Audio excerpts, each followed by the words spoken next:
Hello, Psycho backers! It's time for another update on the excellent sequel, Psychonauts 2. We've got a sneak peek at some new art tests to show you, and prototypes for Razz's motion and psi powers, and we'll get to that later in the video. But first, we've got some exciting news to share with you. As you know, Fig, the crowdfunding platform on which we launched our campaign, let people back Psychonauts 2, but also let them, for the first time ever, invest in stock for the game and share in its profits.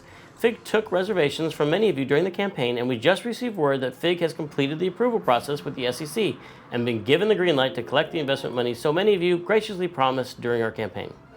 If you made a reservation through Fig back in January, you should have already received an email from them providing instructions on how to complete your investment.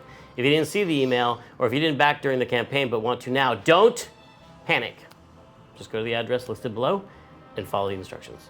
This investment round is still open, so it's not too late to join. Every dollar received goes to making a better Psychonauts 2, so please tell a friend and help spread the word. Thank you for taking part in this historic investment event, and on behalf of the entire team at Double Fine, thank you for giving us the chance to go back to this world that we love and make Psychonauts 2 a reality. We're having a blast here, continuing the story of Razz and his friends and family and fellow Psychonauts, and we can't wait to share it with you. So let's take a look at what the team's been working on so far.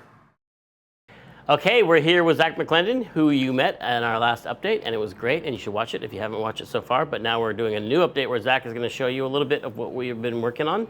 And Zach and I have been working together on the design for the game. We've been talking a lot about the story and all the details of it, and some ideas, a whole bunch of ideas between you and me, and also with the team of possible brains for the game. Lots of brains. We have lots of brains. And that's been going really, really well. It's exciting twists and turns in the stories, and feel really good about that part. And we've also been doing some stuff on screen, which I was hoping you could show everybody. All right, Zach. cool. So we talked about last time we started working with the Molasses Flood for early prototyping. Prototype some new gameplay and some new powers, and then also start seeing what Psychonauts would look like on current generation hardware using Unreal 4.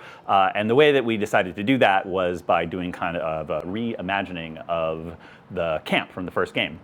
So take something that had already kind of been art directed and figured out from a design perspective and rebuild it using modern technology and see how that might look. So that's what we're going to take a look at right now. We did this just as a test, so we aren't actually planning on using this for the game. We don't plan on going back to Whispering Rock right now. None of this is going to be ever seen by anyone except for right here. Yes. We built it to burn it. Yes. But we did learn a lot of stuff. So, but you can also see early version. This is Razz moving around. We've got his basic ground movement in. He's got a cool little walk and creep. We've got the double jump in. We've got the ball motion in there. And we've also got this beautiful, beautiful rendition of the kids' camp. Spoilers, the art test came out looking really pretty. Came out looking very, very nice. We're just starting to put together all of Razz's moves because he's got a million of them. He can do a million things. Yes, it's a big, big move set, and one of the things that was important for me from the design was to get a lot of that basic stuff in before we started prototyping new things. You can go and prototype a lot of crazy new gameplay, but if you don't know how it fits into the game that you're already making a sequel to, it can be tough to judge whether or not it's the right thing. So it was important for me and for the team to get the basics working well, and we spent a lot of time making just the core like ground movement feel good, the jumping and the double jump, and to also get the metrics in so that we understand like how long is a jump, how long is a double jump, how far can you glide, so that when we do start building levels, we're building them correctly and don't have to rebuild them again and again. Yeah, and we also have our sweet Razz Model, who's got some nice facial animation. He looks very determined in his run now. But Duke, you should do the ball idle. I like it because it's both acrobatic and kind of zen. If I go up and show you the glide, which we may not actually keep this version, he's got this sort of fun. We might not keep any of this stuff. Yeah. He's got like this little balloon glide now, and it's multiple. Maybe. I don't know. I like it. We'll see. And then also just the detail of the world. You can see this nice foliage that Molasses Flood did, all the little wildflowers, and just the density of the world. And for a platformer, it's really important to be able to read the world and understand where you can go and where you can't go and where you can explore. And so starting to explore how we lay out levels so that you understand where the points of interest are and where you can go and where there might be secrets hidden, but also have the level of kind of like fine-grained, lush density that people expect from a current gen game. Beautiful. Nice. That's pretty good. That's all right. Beautiful. I'm rating each one. Oh, okay. We did start with the assets from the original game, and they've been sort of completely remade. They weren't, like painted over. They were actually remade from scratch. So there's still a few of the old ones. This outhouse is old. This tree stump is still old. And if you go over here, this is the old background assets. That's the old skybox? Yeah, I mean, not skybox, but like that's the old mountains. Far geometry? Yeah, it's the old far geometry. And you can see, if you go all the way over here, you can see the old low poly version. You may not remember it, but this is what Psychonauts 1 actually looked like originally. I know, the original game. The bacon around the lunch. I remember there was a door on that, but I guess I was wrong. Yeah, it doesn't look as good as you remember, actually. Man. So it was a big change from that to this. So cool. All right, let's check out Action Land. All right. So the other thing we've been working on is, in addition to just getting all the core gameplay up and running, is new moves, new powers, and also the rest of the moves that aren't quite ready for prime time. So we can take a look at some of those in Action Land here.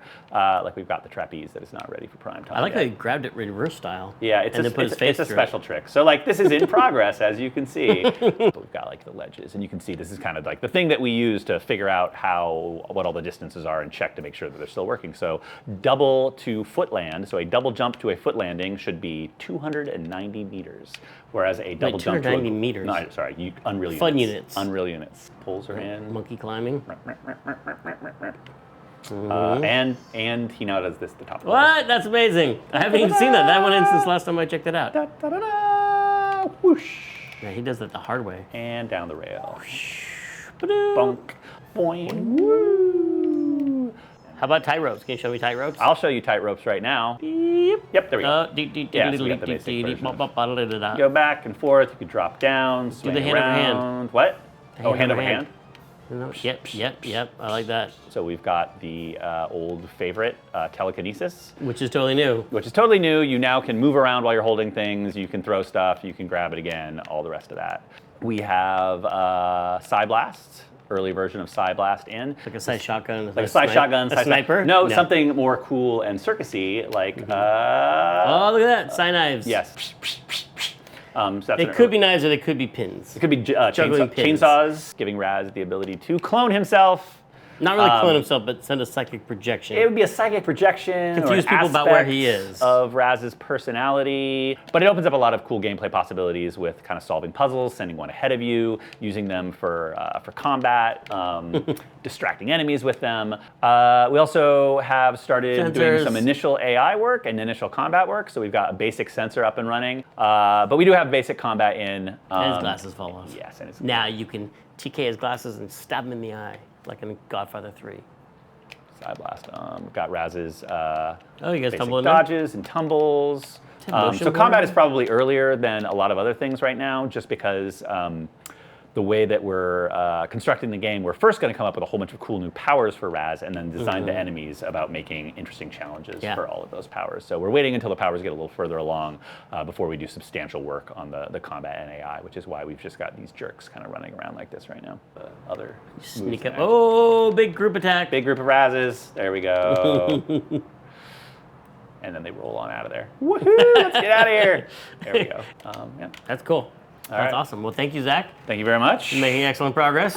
And we will have more excitement stuff to show soon. Yeah. There's a lot of stuff happening. That's cool. Cool. Thanks for watching, everybody. Thank you. We'll see you next time. Where's that? Back to work. Hit it. All right.